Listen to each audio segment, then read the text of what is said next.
তৈরি হয়ে গেল আমার অনুষ্ঠান বাড়ির মতো ঝুরি আলু ভাজা। দেখুন কত সুন্দর হয়ে আছে, আমার একটাও আলু ভাঙেনি, গুঁড়ো হয়ে যায়নি, সবগুলো বড় বড় পারফেক্টলি হয়েছে। আমি যেভাবে বানিয়েছি এভাবে একবার বানিয়ে খান, সবাইকে খাওয়ান, দেখুন সবাই আপনার প্রশংসাই করবে। আজকে আমার আলু ঝুরি ভাজাটা যদি ভালো লেগে থাকে তাহলে আমার চ্যানেলটি সাবস্ক্রাইব করে আমাকে সাপোর্ট করুন। সবাই ভালো থাকুন, সুস্থ থাকুন, আর রূপা রান্নাঘরের সঙ্গে থাকুন। আজকের মতো আসি, আবার দেখা হবে নতুন একটা এপিসোড নিয়ে। আল্লাহ হাফিজ। আসসালামু আলাইকুম, রূপা রান্নাঘরে সবাইকে জানাই স্বাগত। আজকে আমি তৈরি করব অনুষ্ঠান বাড়ির মতো ঝুরি ভাজা আলুর। এখানে আমি 5টা বড় বড় আলু নিয়েছি। আলুর সাইজটা একটু বড় নিতে হবে, তাহলে ঝুরিটা খুব ভালো হয়।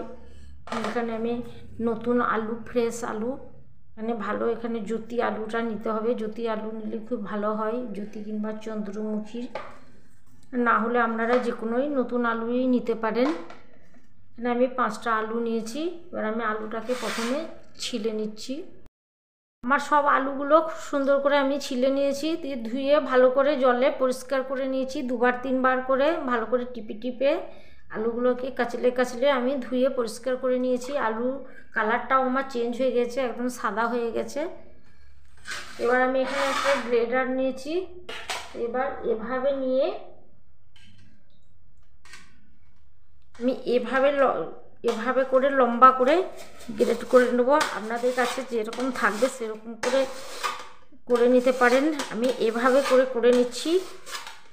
দেখুন আপনাদের যেমন সুবিধা হবে সেইভাবে আপনারা করে নেবেন। দেখুন কত সুন্দর লম্বা লম্বা হচ্ছে, বড় বড় হচ্ছে। দেখুন আমি এভাবে সবগুলোকে করে নেব। এভাবে ধরে হাতের মধ্যে একটু চাপ দিলেই খুব সহজে হয়ে যায়। এভাবে করে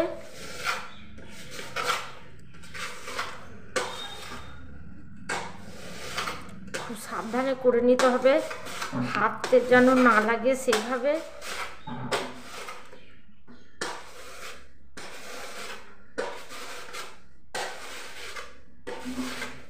দেখুন কত সুন্দরভাবে আমি করে নিচ্ছি।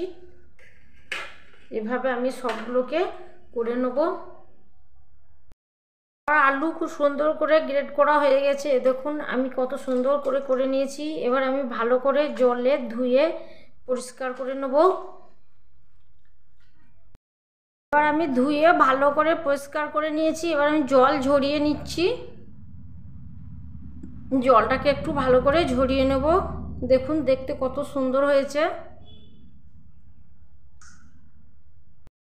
এবার আমি কড়াইয়ের মধ্যে দিয়েছি সাদা তেল, তেল গরম হয়ে গেছে। এবার দিয়ে দিচ্ছি আলু।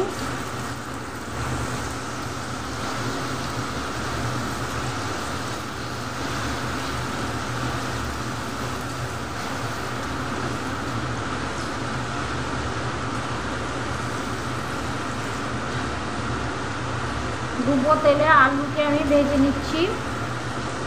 এটা ডুবো তেলেই ভাজতে হবে।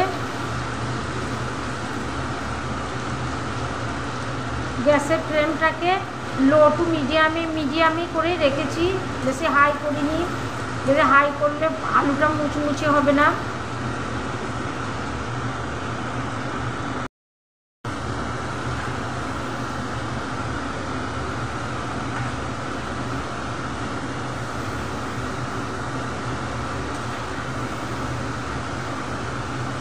দেখুন কত সুন্দর হয়ে ভাজা হয়ে যাচ্ছে, একটাও আলুর গায়ে আলু লাগছে না। এভাবে আলু হালকা হাতে করে আলুটাকে নেড়ে নেড়ে ভেজে নিতে হবে। দেখুন আমি যেভাবে ভাজছি এভাবে ভেজে নেবেন।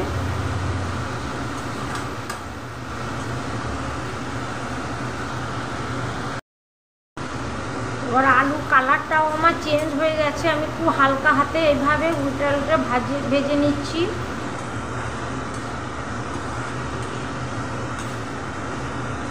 দেখুন কত সুন্দরভাবে আমি ভেজে নিচ্ছি, একটাও আলু আমার ভাঙেনি।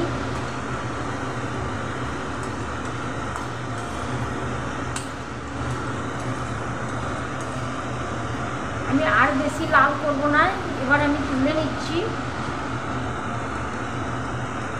একটা প্লেটের মধ্যে তুলে নিচ্ছি।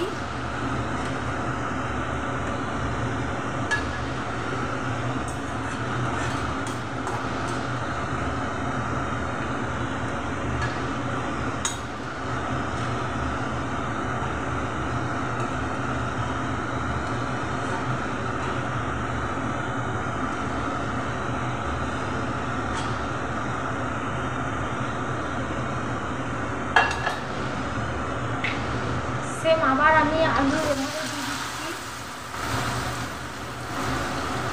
এভাবে দিয়ে আমি সবগুলোকে ভেজে নেব।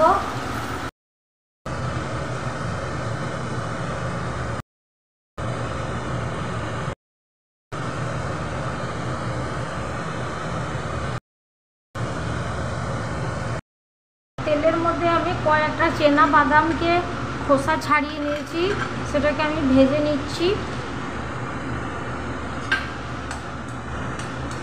একটু সামান্য ভাজাই বাদাম আমি খোসাটা ছাড়িয়ে নিয়েছি, এবার আমি একটু হালকা করে ভেজে নেব।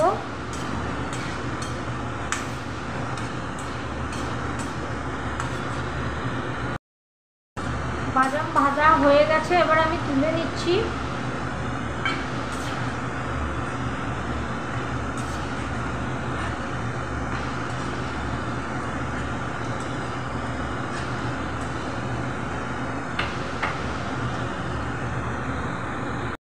কারি পাতা খুব ফোটে, খুব সাবধানে ভেজে নিতে হবে, না হলে পুড়ে যেতে পারে, হাত পুড়ে যেতে পারে, সেই জন্য খুব সাবধানে কারি পাতা ভেজে নিতে হবে।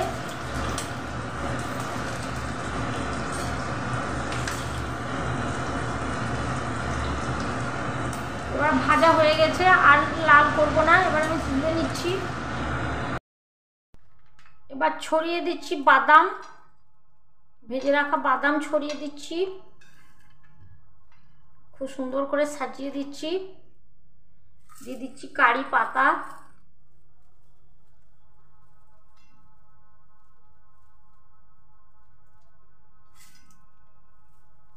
কারি পাতা ছড়িয়ে দিচ্ছি।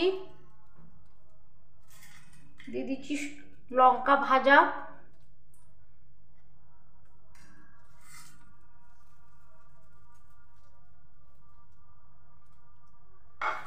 আবার ওপর থেকে আমি আরেকটু বাদাম দিয়ে দিচ্ছি, আর একটু খোসা সমেত ভাজা চেনা বাদাম দিয়ে দিচ্ছি।